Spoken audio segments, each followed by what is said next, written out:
जय श्री राधे। जय श्री कृष्णा। श्री सद्गुरुवे नमः। निम्बार्कचार्य नमः। राधा कृष्णाभ्याम नमः। सभी संतों के चरणों में हमारा प्रणाम। आप सभी का हार्दिक अभिनंदन वंदन। श्रीमद् भागवत कथा के तृतीय दिवस में आप सभी का अभिनंदन है।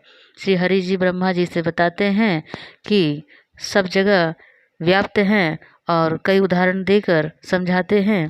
कहते हैं हमारे पास एक सोने की बिस्कुट है और एक दिन पहुँचे सोने जी के पास, तो हमने उस अंगूठी बनवाई, बढ़िया हार बनवाई, एक चेन बनवाई और मंगलसूत्र भी बना लिया।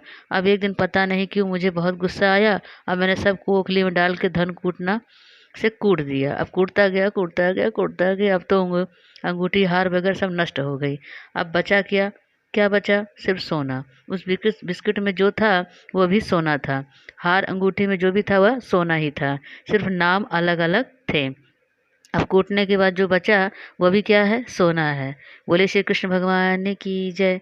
दूसरा कहते हैं उदाहरण कि मिट्टी के बड़े बड़े हाथी बनाए, बड़े घोड़े बनाए, काले कुत्ते सब बनाए, काले बिल्ली बनाए, हाँ बिल्ली कुत्ते सब बनाए और बाद में सबको तोड़ मरोड़ के पीस दिया। तो मिट्टी फिर बचा क्या? खिलौना बनाने से पहले वो मिट्टी थी, बनाने के बाद उसका रूप बदला, परंतु वह भी मिट्टी ही है और नष्ट होने के बाद भी वह मिट्टी ही रहेगी। इसीलिए मैं ही सब में था, मैं ही सब में रहूँगा, मैं ही सब में हूँ, रहूँगा। बात दूसरी है, वास्तविकता है। क्या है? वास्तविकता के बिना जो भी आत्मा में प्रतीत होती भी है और नहीं भी होती है, वो सब क्या है? परमात्मा की माया समझनी चाहिए। अब तीसरी बात कहते हैं, वर्णन करते हैं, जैसे पृथ्वी, जल, वायु, अग्नि, आकाश ये सब में व्याप्त है और सबसे अलग है, अलग रहते हुए भी सब में व्याप्त है और व्याप्त होकर भी सब में है। इसी प्रकार ब्रह्मा जी मैं सब में हूँ और सबसे पृथक भी हूँ। ये सुनकर ब्रह्मा जी के मन में बड़ी प्रसन्नता की अनुभूति हुई। चौथी बात कहते हैं, आत्मा तत्व की जिज्ञासु को बस यही समझना पर्याप्त है कि अन्वय व्यतिरेक से जो सर्वदा परे है, सर्वदा विद्यमान है, उसी को ब्रह्म कहते हैं। भगवान बोलते हैं, ब्रह्मा जी ये भागवत धर्म है। एक बात कहूँ, भागवत का मतलब क्या होता है? तो भगवान का है, जो भगवान का है, जो भागवत का है, जो भगवान का है वह भागवत का है। भगवान के सामने जो अगर लग गया, जो का लग गया, बस वही भागवत है। मतलब भगवान का जो भक्त है वो भागवत है, भगवान का जो मंदिर है वो भागवत है, भगवान का जो उपदेश है वह भागवत है, भगवान का जो प्रेमी है वह भागवत है। जिसके सामने ने का लगाया गया, बस वही क्या हो गया? भागवत है। बात खत्म। कभी कभी प्रश्न उठते हैं कि भगवान किसको मिलते हैं? तो जिसके सामने का लगाया, बस वही क्या है? भागवत है। कभी कभी प्रश्न उठता है कि किसको भगवान मिलते हैं? दोबारा रिपीट हो गया, सॉरी। बोले जो 5 बार नहाते हैं उसी को मिलते होंगे? नहीं। जिन भीलों को श्री राम जी ने गले से लगाया वह जाड़े के दिनों में नहाते ही नहीं थे। इसका मतलब क्या 5 बार नहाने वालों को ही भगवान मिले? ही जरूरी नहीं है। बोले तो फिर उम्र तो भगवान देखते ही होंगे, बाल सफ़ेद होना जरूरी होगा, 80 के पर जब पहुँचे होंगे तब भगवान मिलेंगे। बोले लंबी उम्र वालों को मिलते होंगे? बोले नहीं। भला उस नन्हे से ध्रुव की क्या उम्र थी? उस 5-7 वर्ष के बच्चे ने भगवान को पा लिया। उम्र नहीं तो डिग्री जरूर देखते होंगे, फिर सिर्फ मनुष्य को ही दर्शन मिलते होंगे। अच्छा, तो फिर गजराज कौन था? आप बताइए, वो कितना पढ़ा लिखा था? उसे भी भगवान मिले? तो फिर कुछ तो जरूर देखते होंगे। ठीक है, ब्राह्मण ब्राह्मण नहीं तो क्षत्रिय या वैश्य तो कम से कम होना ही चाहिए। ऊंचे बिरादरी में जन्म लेने वाले कोई भगवान नहीं मिलते हैं, ऐसी बात भी नहीं है। विदुर जी की जाति क्या थी? सबरी जी की जाति क्या थी? महात्मा विदुर तो दासी के पुत्र थे, लेकिन विदुर के घर भी गोविंद पधारे, बड़ा प्रेम दिया गोविंद ने विदुर को। भगवान सभी को मिल सकते हैं। यदा तू राजा स्व सुतान साधून पुषण धर्मेण विनष्ट दृष्टि भ्रातुर्विष्टस्य सुतान विबंधून प्रवेश्य लाक्षा भवने ददाह। धृतराष्ट्र के पास बाहर की आंखें नहीं थीं और पुत्र मोह के कारण उनकी भीतर की आंखें भी फूट गई थी।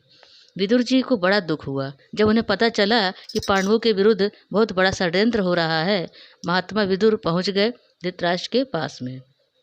महाराज, अन्याय की बेल में कभी अमृत का फल नहीं आता है। आपको अन्याय से बचना चाहिए और नीति यह कहती है कि एक नगर को त्याग देने से यदि राष्ट्र की रक्षा होती है तो उस नगर का त्याग कर देना चाहिए। एक घर को त्यागने से यदि गांव की सुरक्षा होती है तो उस घर का त्याग कर देना चाहिए। खानदान में किसी एक व्यक्ति से असुरक्षा यदि होती है तो उस व्यक्ति का त्याग कर देना चाहिए। क्षमा करना आपके कुल में दुर्योधन कलंक बन करके आया है। मेरा आपसे निवेदन है महाराज, ऐसा होने से रोकिए। पांडव कमजोर नहीं हैं, पर वो धर्म पे चलने वाले नीतिज्ञ हैं। धृतराष्ट्र ने कहा, विदुर, मैं तुम्हारी बात मानता हूँ, पर मेरा पुत्र दुर्योधन सुनने को तैयार नहीं है। मैं क्या करूं? मैं क्या कर सकता हूं? हो सके तो तुम ही उसे समझाओ। विदुर जी ने कहा, महाराज क्षमा करिए, आपको समझाना मेरा धर्म था। मैं उसे नहीं समझा सकता क्योंकि उसकी मंडली दूसरी है और जो उसे परामर्श देती है। विदुर जी महाराज इतना कह ही रहे थे कि तभी दुर्योधन के कान में ये बात शब्द पड़ गए। देखिए संत हमें कितना इशारा करते हैं, बस यही है कि हमारे मन मस्तिष्क पे उन बातों का असर नहीं हो पाता है, संग का असर होता है। सुन लिया उसने और बोला, हे दासी पुत्र, तेरी इतनी हिम्मत कि मुझे राजमहल से निकालने का षड्यंत्र रचे? ऐसी बात तू सोच भी कैसे सकते हो? अरे तू मुझे क्या निकालेगा, मैं ही तुझे यहाँ से निकालता हूँ। चल भाग यहाँ से। किसने बुलाया तुझे यहाँ पर परामर्श देने के लिए? सुखदेव जी कहते हैं, स्वयं धनुर्द्वारी निधाय मायाम गत व्यधो यादुरु मानयानः सा निर्गता कौरव पुण्ड लब्धो गजावया तीर्थ पदानी। परीक्षित, विदुर जी महाराज जी ने उसी क्षण धनुष बाण देहरी पर रख दिए और स्वयं द्वारी धनु निधाय आयात। अच्छा, धनुष बाण इसीलिए रख दिए कि तुझे छोड़कर जा रहा हूँ, तो ये मत सोचना कि पांडवों से जाकर मिल जाऊंगा। मैंने आज से धनुष बाण त्याग दिए, हमेशा हमेशा के लिए। परंतु अब तक मैं इसीलिए नहीं निकल पाया था कि दुनिया यह न कहे कि कितना मतलबी है विदुर। कि जब महाभारत युद्ध के घोर काले बादल मंडराने लगे तो देखा विदुर कैसे महल छोड़कर तुरंत भाग गया है। पर अब मुझे कोई दोष नहीं देगा क्योंकि तू ही मुझे भगा रहा है। मैं तुझे छोड़ने को पहले से ही तैयार बैठा था। सुखदेव जी कहते हैं, राजन, ये विदुर जी नहीं जा रहे हैं। सुखदेव जी कहते हैं, राजन, यह विदुर जी नहीं जा रहे हैं।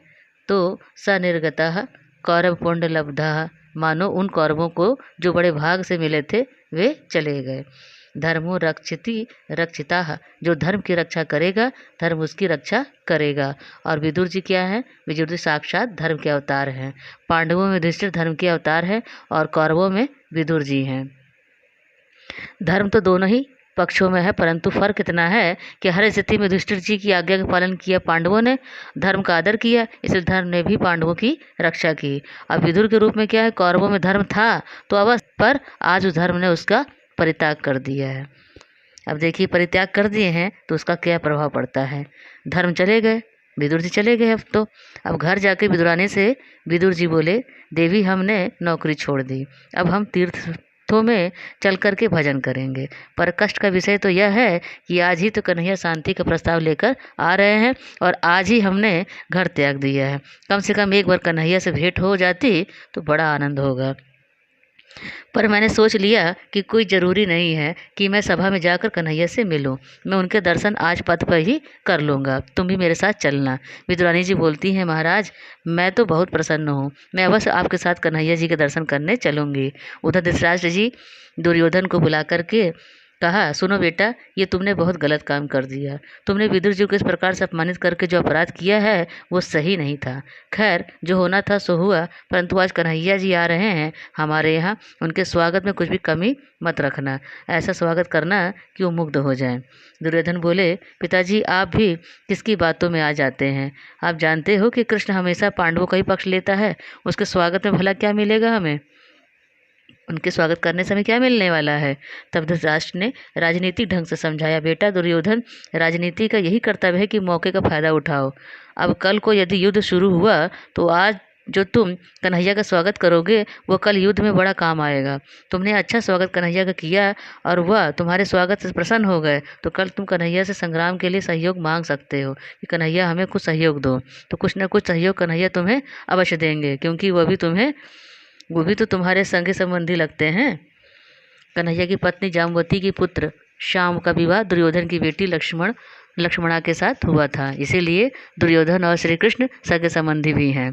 तो जो राजनेता होते हैं ना, वो ऐसा ही करते हैं, मौके की तलाश में रहते हैं और मौका मिले तो तमाम रिश्तेदार ढूंढेंगे। अरे बेटा, तेरा बिगड़ता ही क्या है, जरा स्वागत ही तो करना है। दुर्योधन बोला, पिताजी अगर ऐसी बात है तो आप चिंता मत करिए, ऐसा ही होगा कि उस कृष्ण को भी याद रहेगा। अब ऐसा साज सज्जा कराया दुर्योधन ने राजभवन का कि उसकी शोभा का कहना ही किया। थाल में हीरे रत्न लिए सुंदर स्त्री प्रभु की सेवा में खड़ी है। पूरा हस्तिनापुर सज गया प्रभु के स्वागत में। जैसे ही भगवान द्वारकाधीश प्रविष्ट हुए अपने रथ के साथ, तब सभी हस्तिनापुर वासी दौड़ पड़े गोविंद के दर्शन के लिए। बोले द्वारकाधीश भगवान की जय।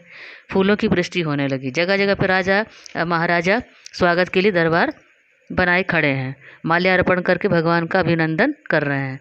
सारा राजपथ जय जयकार से गूंज उठा। इधर विदुर जी के कान में आवाज़ पड़ी, विदुर विदुरानी भागे गोविंद का दर्शन करने। लेकिन जब तक राजपथ के चारों तरफ से घेर लिया लोगों ने, हजारों की तादाद में जनता भगवान के रथ को घेरे हुए हैं।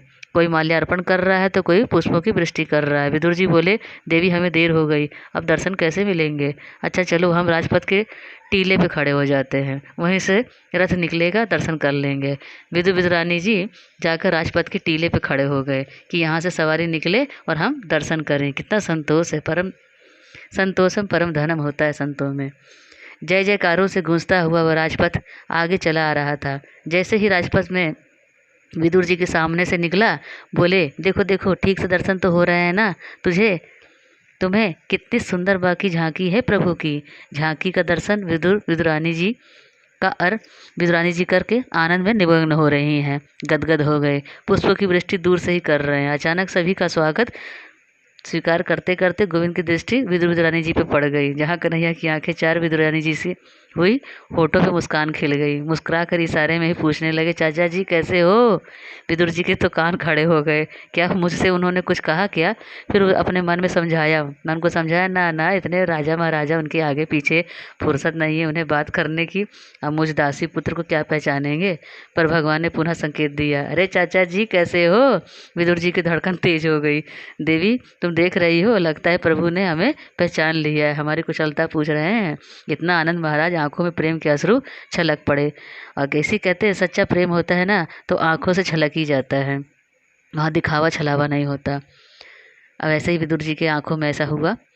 बार बार दूर से प्रणाम कर रहे हैं, अपनी कुशलता का संकेत दे रहे हैं। विदुर जी बोले, देवी देख रही हो, इतनी भीड़ में भगवान ने हमें भक्तों को देख लिया गोविंद ने। जब विदुरानी पर दृष्टि डाली तो ओहो चाची जी आप भी आई हो, विदुरानी जी को संकेत दिया। जब कुशलता का तो विदुरानी जी को उछल पड़ी, अरे महाराज केवल आपको ही नहीं पहचाना, मुझे भी पे देख लिया उन्होंने।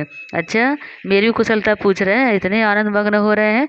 दोनों दंपत्ति भगवान का रथ तो आगे बढ़ गया, पर दोनों का मन मानो रथ में ही चला गया। विदुर जी बोले, देवी अब तो कुछ भी हो तुम घर जाओ, मैं तो आज कन्हैया का भाषण सुनने जाऊंगा। देखे दुर्योधन को आज क्या समझाते हैं। भगवान तो सभी शास्त्रों के ज्ञाता हैं, बढ़िया बढ़िया उपदेश देंगे, मैं भी तो सुनूं क्या समझाते हैं। दुर्योधन की बात मानेगा भी कि नहीं, जो भी चर्चा होगी मैं तुम्हें घर आकर सब बता दूंगा, तुम घर जाओ। ठीक है महाराज। अब दुरानी जी मोहन की छवि मन में बसाकर चली गई और विदुर जी हजारों जनता के पीछे पीछे चल पड़े। जब भगवान ने प्रवेश किया दुर्योधन की सभा में तो समस्त कौरवों ने खड़े होकर भगवान का अभिवंदन किया। श्रेष्ठ सिंहासन पर भगवान को विराजमान किया। विविध भ्रांति के माल्यार्पण भगवान का पूजन किया गया। तब राजनीतिक चर्चाएं प्रारंभ हुई। अब विविध प्रकार की चर्चाएं संपन्न होने के बाद भगवान ने अपना निर्णय सुनाया। और क्या कहते हैं फिर, देखो दुर्योधन, मैं नहीं चाहता कि तुम भाइयों में किसी भी प्रकार का संग्राम हो, और आधा राज ना सही कम से कम 5 गांव उन 5 भाइयों के लिए तो दे ही सकते हो। इसे तुम में कौन सी आपत्ति है? मेरे पांडव तो बस इतने में ही संतुष्ट हो जाएंगे, मैं तुम्हें वचन देता हूँ। दुर्योधन ने कहा, कन्हैया तुम पांच गांव की बात करते हो, मैं उन्हें सुई की नोक के बराबर भी भूमि नहीं दे सकता। इन पांडवों को बिना युद्ध किए दुर्योधन अपनी जवान को लगाम दो। तुम मुझे युद्ध की धमकी दे रहे हो। युद्ध के परिणाम में तुमने विचार किया है? कितनी माताओं का सिंदूर उजड़ेगा, कितनी माताओं को गोद सुनी होगी। इस पर तो कभी विचार किया है तुमने? ये तुम्हारे घर का संग्राम नहीं है, पूरे भारतवर्ष का के वीर योद्धाओं के बीच का संग्राम होगा। इसलिए जरा सोच विचार कर निर्णय लो। इधर धृतराष्ट्र ने दुर्योधन का हाथ दबाया और इशारे में कहा, कितना समझाया था कि नाराज मत करना। दुर्योधन ने तुरंत अपनी भाषा बदल दी और अरे कन्हैया, तुम तो नाराज हो गए। भाई, नाराज होने की क्या बात है? राजनीतिक फैसले कोई एक दिन में ही तो पूरे नहीं हो जाते। अच्छा तो आप आए हो, चर्चा हो ही रही है, चिरादे कोई ना कोई निर्णय तो अवश्य निकलेगा। और आप तो आते ही राजनीतिक चर्चा लेके बैठ गए। देखो महाराज, हमारा नाता केवल राजनीति का ही नहीं है, आप हमारे अपने ही सगे संबंधी हैं। आपके आने की खबर मैंने जैसे ही सुना तो आनंद में विभोर हो गया। आपके लिए 56 प्रकार के व्यंजन तो बना कर बैठा हूँ कि आप हमारे समधी जी को न जाने क्या पसंद है। पहली बार हम आप साथ बैठ भोजन करेंगे, फिर विश्राम के बाद चर्चाएं आगे बढ़ेगी। ये सुनकर कन्हैया मुस्कुराए। दुर्योधन, तुम्हें पता होना चाहिए कि भोजन हमेशा 2 स्थितियों में किया जाता है। देखिए कन्हैया जी कितना प्यारा चीज़ समझा रहे हैं कि भोजन कहाँ करना चाहिए हमें। भोजन हमेशा 2 स्थितियों में किया जाता है। और कौन कौन सी? ये तो भोजन प्रेम में होता है, या फिर किसी से प्रेम हो, या फिर भूख ज़्यादा लगी हो। दुर्योधन, तेरे यहाँ इन दोनों की कमी है। ना तो मेरे पेट में भूख है और न तेरे हृदय से प्रेम है, तो फिर भोजन का कोई प्रश्न ही नहीं उठता है। और सुनो, तुम मुझे ये क्या भोजन खिलाओगे? मुझे तो पहले ही भोजन का निमंत्रण मिल गया है। रास्ते में मुझे विदुर चाचा मिले थे, सभा के कोने में बैठे विदुर जी सब सुन रहे थे। जब अपना नाम सुना तो चौंक पड़े। दुर्योधन ने कहा, फिर क्या, मिलते हैं? मिलते ही हमारी उनसे राम राम हुई। उन्होंने कहा, कन्हैया, भोजन तो हमारे यहाँ होंगे, इसीलिए पहले वचन उनको दिया है, इसीलिए भोजन भी वही करूँगा। सुखदेव जी बोलते हैं, परीक्षित, इस प्रकार भगवान दुर्योधन के 56 व्यंजनों को छोड़कर महाराज विदुर जी के पास पहुँचे। विदुर जी भगवान को अपने यहाँ देखकर विभोर हो गए। उनका स्वागत किया, उत्तम आसन दिया। भगवान बोले, चाचा जी, आज तो हम आपके यहाँ ही भोजन करेंगे। और विदुर जी ने उन्हें प्रेम से भोजन कराया। इस प्रकार भगवान विदुर जी की कुटिया में पदार्पण करके सिद्ध कर दिया कि भगवान को पदार्थों की भूख नहीं है, बल्कि किसकी भूख होती है? प्रेम भाव की। भगवान इस चरित्र से ये संकेत देते हैं कि पत्रम पुष्पम फलम तोयम यो में भक्तया प्रयच्छति। पत्र हो, पुष्प हो, फल हो या जल हो, पदार्थ कुछ भी हो, पर शर्त यह है कि मुझे प्रेम भक्ति पूर्वक जो प्रदान करते हैं मैं उसे स्वीकार करता हूँ। और अभिमान से जो भगवान के लिए 56 भोग भी लगाएंगे तो प्रभु उसे स्वीकार नहीं करते हैं। क्या दिया उसका कोई महत्व नहीं, कैसे दिया ये महत्व रखता है। महाभारत के संग्राम की बात जब पुष्ट हो गई तो महाराज विदुर जी तीर्थ यात्रा करने निकल गए। जब तीर्थ यात्रा करके लौटे तो रास्ते में उद्धव जी से भेंट हुई। यहाँ पे उद्धव जी ने महाभारत की जानकारी दी और बोले, महाभारत समाप्त भी हो गया, पांडव लोग जीत भी गए हैं और भगवान भी अपने कुटुंब को समेटकर स्वधाम चले गए हैं। ये सुनकर विदुर जी की आंखों में आंसू आ गए। फिर खुद को संभालते हुए उद्धव जी से बोले, मैं कितना भागा हूँ कि मैं तीर्थों में घूमता रहा और गोविंद ने हमारा साथ छोड़ दिया। उद्धव जी, आप तो गोविंद के सानिध्य में थे, क्या गोविंद ने मुझे जाते जाते कुछ बोल कर गए हैं? क्या गोविंद ने मुझे जाते जाते कुछ बोल कर गए हैं? यहाँ पर उद्धव जी ने कन्हैया की कई लीलाओं का वर्णन किया है और फिर अंत में कहा कि विदुर जी, जब भगवान हमें अंतिम उपदेश दे रहे थे तब उस समय वहाँ पर मैत्रेय जी भी थे। कन्हैया ने तुम्हें जाते जाते याद भी किया है और मैत्रेय जी से बोले हैं, मैत्रेय जी, मेरे परम भक्त विदुर जी जब आपके पास आएंगे तो उन्हें आप ये उपदेश देना। ये सुनकर विदुर जी प्रफुल्लित हो गए और क्या जाते जाते कन्हैया ने मुझे याद किया है? उद्धव जी बोलते हैं, विदुर जी महाराज, मैत्रेय जी आपकी प्रतीक्षा कर रहे हैं, आप उन्हीं के पास जाइए। विदुर जी के हृदय में हर्ष और शोक दोनों हो रहा था। उन्हें भगवान के वियोग का तो शोक था ही, पर जाते जाते गोविंद उनको याद किया तो इस बात का उन्हें बहुत हर्ष हो रहा था। भगवान जाते जाते जिस भक्त को याद करे वो कितना प्रिय ना रहा होगा, बताइए, सोचिए। भगवान आते जाते विदुर जी को कितना याद ध्यान किए, उन्हीं के यहाँ भोजन भी किए, 56 भोजन प्रकार छोड़ दिए। अब विदुर जी सीधे मैत्रेय जी की कुटिया में पहुँचे। मैत्रेय जी ने उनका स्वागत किया और यहीं से प्रारंभ होती है विदुर मैत्रेय संवाद प्रारंभ होता है। आगे के प्रसंग में विदुर जी ने मैत्री जी का स्वागत किया। विदुर जी मैत्री जी से बोलते हैं, महाराज कृपा करके आप मुझे ये बताइए, सुखाए कर माणी करोति लोको न ते सुखम वान्य दुपारम व विंदेत भूयस्तत एव दुखम यदत्र युक्तम भगवान वदेनः। अर्थात संसार में सब लोग सुख के लिए कर्म करते हैं, परंतु उनसे ना तो उन्हें कोई सुख ही मिलता है और ना ही उनका दुख ही दूर होता है। ऐसा क्यों होता है? तब मैत्री जी मुनि ने विस्तार से बताया। पहले तो उन्होंने सृष्टि का स्वरूप बताया। बोले, विदुर जी, भगवान ने बड़ी कृपा करी जो संसार में दुखी दुख भर दिया। जीव जब भगवान से पृथक होता है तो संसार में जन्म लेने के लिए रोने लगा। प्रभु, मैं आपको छोड़कर जा रहा हूँ। भगवान बोले, तू दुखी मत हो, तू वापस मेरे पास ही आएगा। बोला, वो कैसे आऊँगा? भगवान बोले, मैंने मृत्यु लोक में एक उपाय किया है। मैंने दुख ही दुख भर दिया है। उससे क्या होगा? भगवान बोले, जब तू उस दुख में परेशान हो जाएगा ना, पीड़ित होने लगेगा, तब तुझे सुख की चाह होगी और उस दिन तू मुझे याद करेगा और मैं तुम्हें अपने पास बुला लूँगा।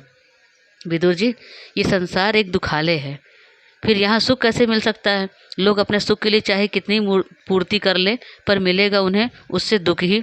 फिर मैत्री जी सृष्टि की रचना के अंतर्गत वर्णन करते हैं। कहते हैं, भगवान नारायण की नाभि से कमल हुआ। कमल पे ब्रह्मा जी प्रकट हुए, तब से उन्हें भगवान नारायण के दर्शन हुए। जब ब्रह्मा जी ने प्रथम सृष्टि करी तो ब्रह्मा जी ने सर्वप्रथम भगवान का ध्यान करके 4 कुम्हारों को प्रकट किया, जिनका नाम है सनक, सनंदन, सनातन, सनत कुमार। ब्रह्मा जी ने सनत कुमारों से कहा, बच्चों जाओ और सृष्टि का विस्तार करो। तब सनत कुमार ने कहा, पिताजी हम तो भगवान का भजन करेंगे, ये सृष्टि आप ही करिए। तब क्रोधित होकर ब्रह्मा जी ने अपने भ्रुकुटी से एक नीलवर्ण का बालक प्रकट हुआ। वह बालक रुदन करने लगा, रोने लगे। ये देख ब्रह्मा जी ने उन्हें उस बालक का नाम क्या रख दिए? रुद्र रख दिए। अब आगे की कड़ी में ब्रह्मा जी बोलते हैं, जाओ तुम सृष्टि करो। अब रुद्रदेव सृष्टि विस्तार में सांप, बिच्छू, अजगर, भूत, प्रेत इत्यादि को उत्पन्न करने लग गए। ये देख के ब्रह्मा जी घबराए और बोले, अरे अरे ये क्या कर रहे हो? ऐसी सृष्टि मुझे नहीं चाहिए। अपनी सृष्टि समेटो और जाओ कैलाश में वास करो। इस प्रकार भगवान शिव ने अपना निवास स्थान कैलाश में बना लिया। अब ब्रह्मा जी परेशान हो गए, क्या करूँ, कैसे हो ये सृष्टि? तब तो क्या हुआ, अब की बार ब्रह्मा जी ने मानसिक संकल्प के 10 मानस पुत्रों को जन्म दिया। नाम है मारीचि, अत्रि, अंगीरा, पुलस्त्य, पुलह, कृति, भृंगु, वशिष्ठ, दक्ष और 10वें नारद जी हैं। ये मानस पुत्र हैं ब्रह्मा जी के। और वाणी से सरस्वती नाम की कन्या को भी जन्म दिया। सरस्वती जी के दिव्य सौंदर्य को देखकर ब्रह्मा जी स्वयं मोहित हो गए। ये देखकर मरीचि ऋषि ने पिता ब्रह्मा को समझाया। तब ब्रह्मा जी ने को बड़ी ग्लानि हुई और फिर अपने उस शरीर का परित्याग कर दिए। फिर दूसरे दिव्य शरीर से प्रकट हुए, तब उनकी छाया से करधर्व ऋषि जी का जन्म हुआ। फिर ब्रह्मा जी के वाम अंग से एक कन्या का और दक्षिण अंग से एक पुरुष का जन्म हुआ, जिनका नाम मनु और शत्रुपा हुआ। ब्रह्मा जी बोले, अब तुम मैथुनी सृष्टि का प्रारंभ करो। संतान उत्पत्ति के बाद मनु ने ब्रह्मा जी से प्रार्थना किया, पिताजी आप इस जगत में मेरे और मेरी भावी प्रजा के रहने के योग्य स्थान बताइए। हम कहाँ रहें? सब जीवों का निवास स्थान पृथ्वी तो इस समय प्रलय के जल में डूबी हुई है, आप उसे बाहर निकालने का प्रयत्न करें। तब ब्रह्मा जी ने भगवान नारायण का ध्यान किया और तभी अचानक ब्रह्मा जी के नासा छिद्र से भगवान वराह जी प्रकट हुए। बोली वराह भगवान की जय। भगवान वराह समुद्र में जाकर के रसातल से डूबी हुई पृथ्वी को अपने थाड़ी पर रख करके बाहर ले आए। जब भगवान पृथ्वी को बाहर ला रहे थे, उसी समय एक हिरण्याक्ष नाम का असुर वहाँ पर भगवान से युद्ध करने को आ गया और भगवान ने उनका भी उद्धार किया। विदुर जी कहते हैं, महाराज ये हिरण्याक्ष कौन है और भगवान से युद्ध करना क्यों चाहता है? तब मैत्री जी बोले, विदुर, ब्रह्मा जी के पुत्र मरीचि की पत्नी कला से महात्मा कश्यप जी का जन्म हुआ। वैसे तो कश्यप जी के 13 पत्नियां थी, पर उनमें मुख्य 2 ही मानी जाती है। एक तो अदिति जिनसे आदित्य हुए और दूसरी दिति जिनसे दैत्य हुए। ध्यान दीजिएगा, सतगुण को हम कश्यप कहते हैं और कश्यप जो कि 2 पत्नियां हैं। जो अदिति है वो है अभेदी बुद्धि और जो दिति माने भी गए हैं वो है भेद बुद्धि। तो जहाँ भेद बुद्धि है वहाँ भोग और लोभ का जन्म होता है, और जहाँ अभेद बुद्धि होती है वहाँ पर देवत्व प्रकट होता है। देवता देवता माने सद्गुण। अब आगे की कड़ी में प्रसंग में हिरण्याक्ष और हिरण्यकश्यप का जन्म। तो मैत्रेय मुनि जी कहते हैं, विदुर जी, एक बार सूर्यास्त के समय पर कश्यप जी जब संध्या वंदन कर रहे थे, उसी समय काम से पीड़ित हो महारानी दीति रति याचना करने लगी। कश्यप जी ने कहा, सुनो देवी, अभी सूर्यास्त की बेला है और सूर्यास्त के समय पर आहार, मैथुन, संयम, स्वाध्याय विशेषता, भोजन नहीं करना चाहिए, शयन नहीं करना चाहिए, स्वाध्याय अर्थात पुस्तकों का अध्ययन नहीं करना चाहिए, और स्त्री सहवास भी नहीं करना चाहिए। इसलिए कहते हैं संध्या के टाइम में ये सब चारों चीज़ों का ध्यान रखना चाहिए, नहीं करना चाहिए। श्रीमद् भागवत पुराण की जय हो। श्री राधा रानी की जय। अगले प्रसंग में, तब तक के लिए जय जय श्री राधे।